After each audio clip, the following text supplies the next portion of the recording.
Reka nkomeze nkwifurize gukomeza kugira ibihe byiza ukomeje kwa natwe mu biganiro n'amakuru bya Impuguke Info. Turi ku munsi wo kuwa gatandatu w'icyumweru tariki ya 21 Kamena 2025, turi ku masaha yo kumanywa mu Rwanda. Mu makuru tugiye kugarukaho, umukobwa i Nyagatare yiyahuye agerageza kwiyahura bitewe nuko umusore yapfuye agasiga amuteye inda. Turaza kubyinjiraho mu buryo burambuye. Hanyuma kandi bose bazajya biga imibare n'ikoranabuhanga. Turaza kubigarukaho ku mpinduka mu mashami yigwa mu mashuri. Turaza kubyinjiraho mu buryo burambuye. Donald Trump, perezida wa Leta Zunze Ubumwe za Amerika, abona ko ishimwe rya Nobel kubera guhuza u Rwanda na Repubulika ya Demokarasi ya Kongo. Hanyuma kandi Irani turaza kureba naho uko bimeze ku bijyanye n'ibiganiro irimo gutegura. Mwayikaze muri aya makuru nk'ibisanzwe, turi ku mbuga nkoranyambaga zose za Impuguke Info, Facebook, YouTube ndetse na Vidimenta. Bana natwe kandi unyuze kuri wa@impuguke.com. Gahunda zizakomeza kugenda ziba nziza cyane. Jean Bosco Abesenga turi kumwe nawe kugira ngo mudukurikirane 5 kuri 5. Reka tumaze twumva ubutumwa bw'abadutumye tugaruka mu kanya mu buryo burambuye.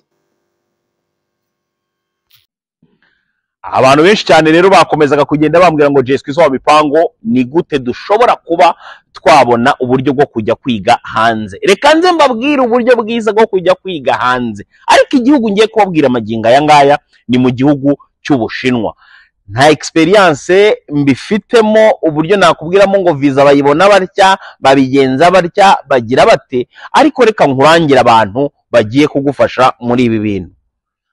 Hamagara ino nimero ubona ahangaha, uhamagare abitwa The Planet School Services bagufasha. Bo ni nk'umurabyo ushiduka ugeze mu Bushinwa. Bahamagare bagufasha wongere skills na knowledge. Isaro Maize Flour, iyi ni akawunga nimero ya mbere abayiteguriye ku mafunguro bayikurira ingofero. Baturage mwifuza gucukubira n'imirire mibi ndetse mugahorana imbaraga mu mubiri, mbayitemo kutabura kawunga yitwa Isaro ku mafunguro yanyu. Akarusho kandi nuko ari kawunga yahawe icyemezo cy'ubuziranenge n'ikigo gishinzwe ubuziranenge mu Rwanda, Rwanda Standard Board. Kawunga y'Isaro murayisanga ku maduka atandukanye mu gihugu. Abifuza kurangura namwe nimudusange ku ruganda rwacu ruherereye mu Kisaro mu karere ka Rulindo, cyangwa muduhamagare kuri 0788 65 14 68 tuyikugereza aho wifuza. Isaro Maize Flour, umwimerere w'ibigori by'iwacu.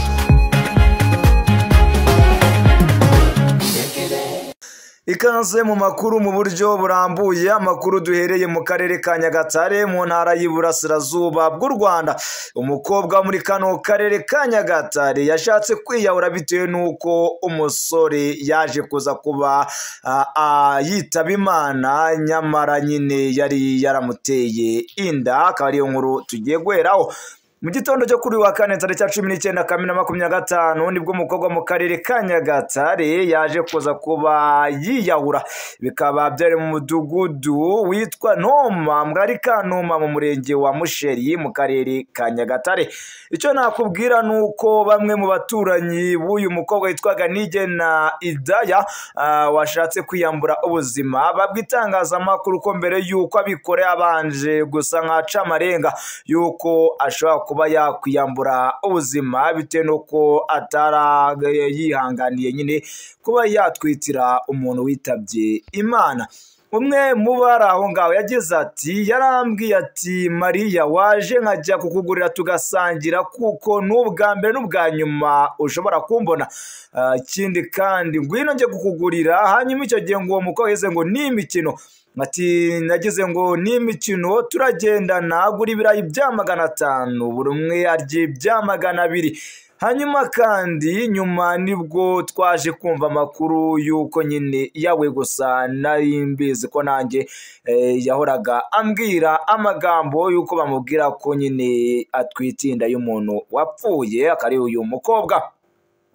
undi mukobwa nagize ati uyu mukobwa yiyahuye twari kumwe nimugoroba avuga ko atwite inda y'umusore wapfuye bityo nyine kugira ngo atazasigara wenyine nawe ashaka kwiyahura tukabona apfunyuruye ikinini cy'imbeba kiri mu mabere hanyuma akavuga ngo arakinywa yipfire natwe rero tugahita tuvugira hejuru dusaba abagore bagenzi be bati nibamubuze atazi kubishyira mu bikorwa. Aba baturage kandi bakomeje bavuga ko ibyakozwe n'umukobwa bidakwiye kuko nyine atarakwiye kwiyahura kuko atari umuti w'ikibazo kuko kuba yakwiyahura ari byamushira mu buzima bwe mu kaga. Umunyabanga nshingwabikorwa w'umurenge wa Musheri Ndamage Andre yaganira n'itangazamakuru by'umwihariko BTN TV akaba yavuze ko nyine aya makuru ubuyobozi bwayamenye kandi bukaba bugiye kuyakurikirana kugira ngo uyu mukobwa abe yanaganirizwa nubwo yanyoye ikinini ariko nyine kikaba kitaraje kumwica kuko ahise ajyanwa ku kigo nderabuzima cyantoma kuri akaba akomeje kuremba ariko akaba nyine icyo nakubwira nyuma yo kuremba yaje koherezwa ku bitaro bya Nyagatare. Gitifu Ndamage kandi yabona gusaba abaturage ko nta mpamvu n'imwe ikwiye gutuma umuntu yiyambura ubuzima kuko nyine bishobora kuba byatuma n'abasize bajya mu kaga. Uyu mukobwa uvuga ko rero yatewe inda n'umusore hanyuma uyu musore agapfa avuga ko nyine nawe ashaka kwiyahura kuko abona nta kindi kintu yaba ari gukora kwisi. Nyamuneka niba n'umuntu ahuye n'ibizazane nk'ibi ngibi namwe abaturage nimukamwishimeho ngo muvuge amagambo nk'ayo kuko uyu mukobwa amakuru nakomeje kugenda nanjye nkura hari Nyagatare hari umuntu wamamagaye yambwiraga ati uyu mukobwa yagiraga gutya ngo yagenda abantu akavuga bati wowe utwita umuntu w'umuntu wapfuye hanyuma uyu mukobwa kwihangana bikamunanira aricyo nyine cyatumye ashaka kwiyambura ubuzima. Gusa wenda reka twizere ko naramuka nakize azaganizwa nyuma ibi ngibi yakoze akaba yakwisubira ntazigere yongera kubirota ukundi. Hanyuma kandi mu yandi makuru agiye atandukanye abanyeshuri bose bazajya biga imibare n'ikoranabuhanga impinduka mu mashuri yisumbuye by'umwihariko mu mashami agiye atandukanye. Minisiteri y'uburezi binyuze muri minisitiri wayo Nsengimana Joseph yatangaje ko hateganyijwe impinduka mu bijyanye n'amashami yigwa mu cyiciro cya kabiri cy'amashuri yisumbuye. Ni mu burezi rusange abanyeshuri bazasigarana amahitamo atatu bashobora kwiga bitandukanye n'impuzamasano cyangwa combination mu ndimi z'amahanga 11 zari zisanzweho. Musanzwe umunyeshuri arangizaga icyiciro cy'amashuri rusange yatsinze ikizamini cya leta gisoza umwaka wa 3 agahitamo masomo aziga muri 11 zihari mu burezi rusange cyangwa se agahitamo kwiga tekinike imyuga n'ubumenyi ngiro. Kuri Mineduc yatangaje ko impinduka ziteganyijwe zizasiga mu burezi rusange abanyeshuri bashobora guhitamo kwiga mu masomo akubiye mu byiciro by'imyigire rero muri rusange aribyo bita running pathways bitatu ari by'imibare siyanse ndetse yewe n'ubumenya muntu n'indimi. Mu nama yo ku ishusho y'uburezi mu Rwanda yabaye kuri wa 2025 Minisitiri Nsengimana yavuze ko izo mpinduka zigamije kujyana n'icyerezo cy'igihugu icyerekezo 2050 gishingiye ku bumenyi no gutuma abanyeshuri barangiza amashuri yisumbuye bafite ubumenyi buhagije bushobora kuba bwafasha kuba bahangana n'umurimo. Yagize ati kuva dutangiye gutekereza ku cyerekezo 2050 dushingiye ku bumenyi tugomba kureba inyuma tukavuga tuti umunyarwanda utazatugeza ku cyerekezo ninde ameze ate twamugeraho dute twafasha abana bacu dute kugira ngo batugeze kuri icyo cyerekezo. Akaba ari Minisitiri Nsengimana w'uburezi agendaga abitangaza. Yavuze ko kandi baganirije abantu barenga 5,500 barimo n'abanyeshuri ababyeyi abarimu n'abayobozi b'ibigo by'amashuri ndetse n'ubuyobozi bw'inzego z'ibanze kugira kugira ngo bumve icyo bababwira kuri izi mbogamizi bahura nazo mu cyiciro cya kabiri cy'amashuri yisumbuye. Icyo nagwa nuko kandi yavuze ko nubwo buri munyeshuri azajya ahitamo buri cyiciro muri iyi myigire y'ibyiciro bitatu, ariko hari amasomo buri wese azajya kwiga nta yandi mahitamo, harimo imibare, ikoranabuhanga, icyongereza, kwihanganira umurimo ari wo witwa entrepreneurship mu rurimi rw'icyongereza.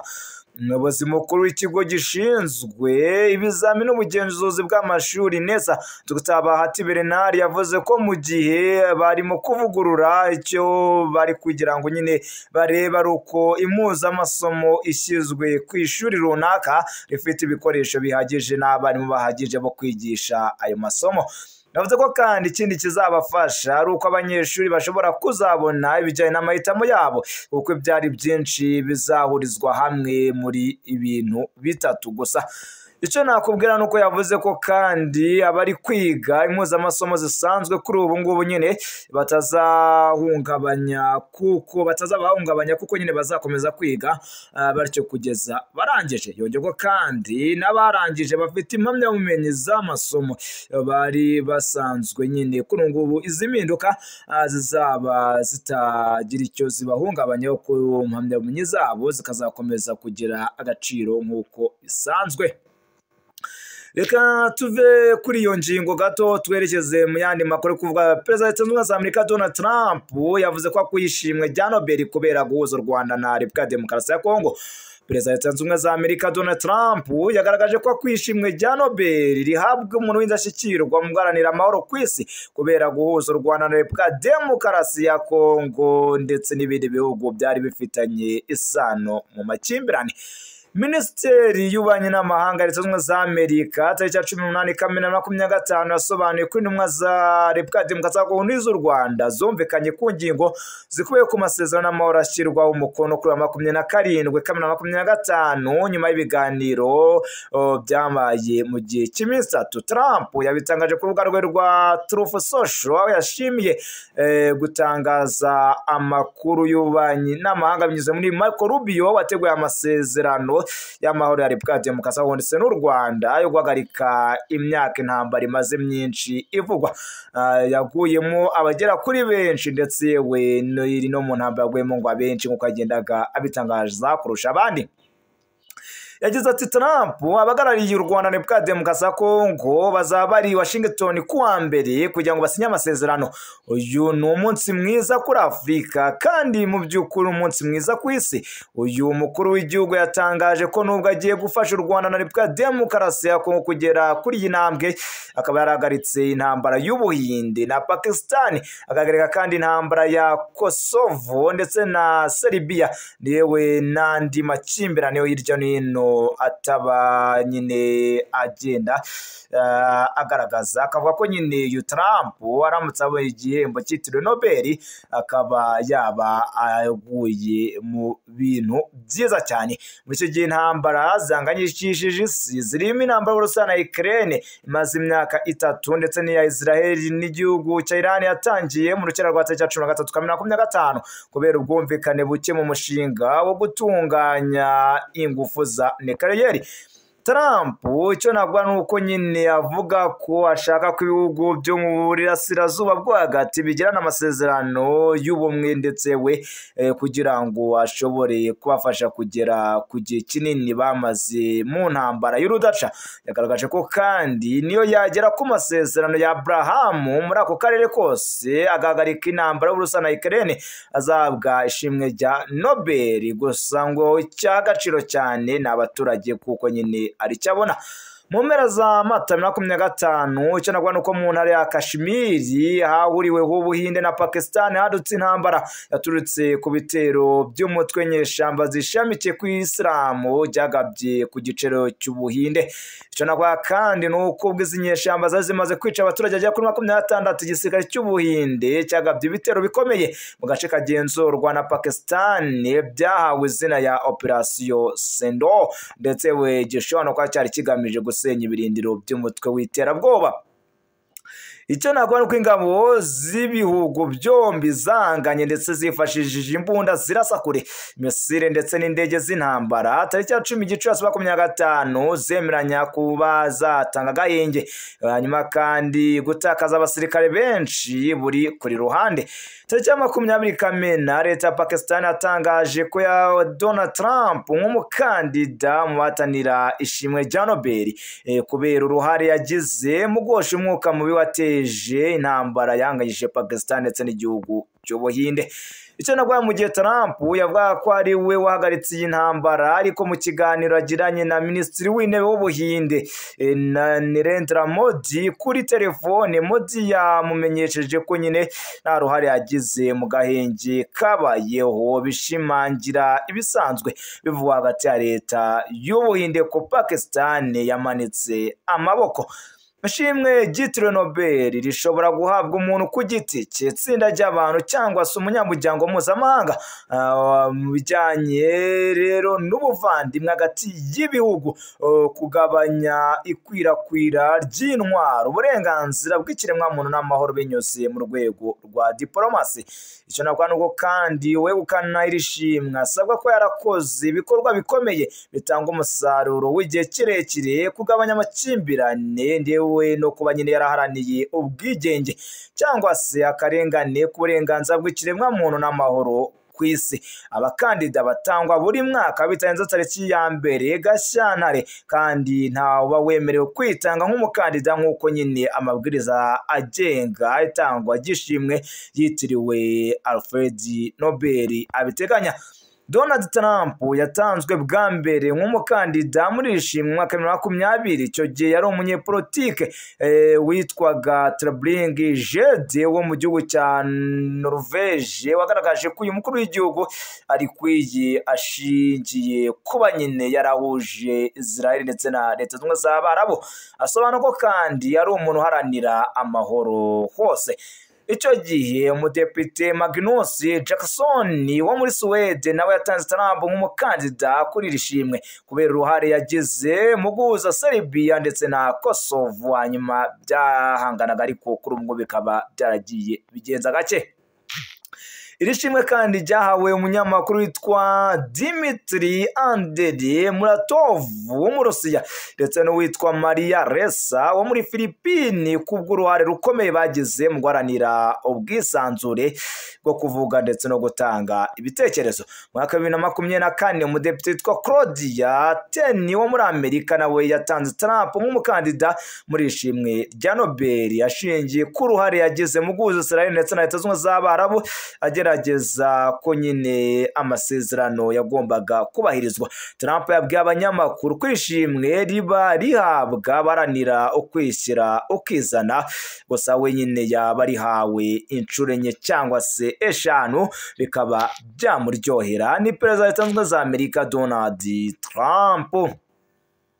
Mu yandi makuru kandi nakubwira ari kuvuga muri amasaha, Iran yavuze ko itazigera isubira mu biganiro byerekeye umugambi wa nucleaire mu gihe nyine igiterwa. Ni nyuma y'amasaha make rero abavandimwe bo mu kiriya gihugu bagaragaje ko Israel yejejwe kuvana ibijyanye n'ibisasu hariya muri kiriya gihugu. Icyo nakubwira nuko kandi nk'uko umwe mu bantu bari hariya muri kiriya gihugu cya Iran babivuze, bavuga ko nyine abavandimwe bagiye mu bihugu bya hariya i Geneve kugira ngo bakomeze kureba uko ibintu bihagaze.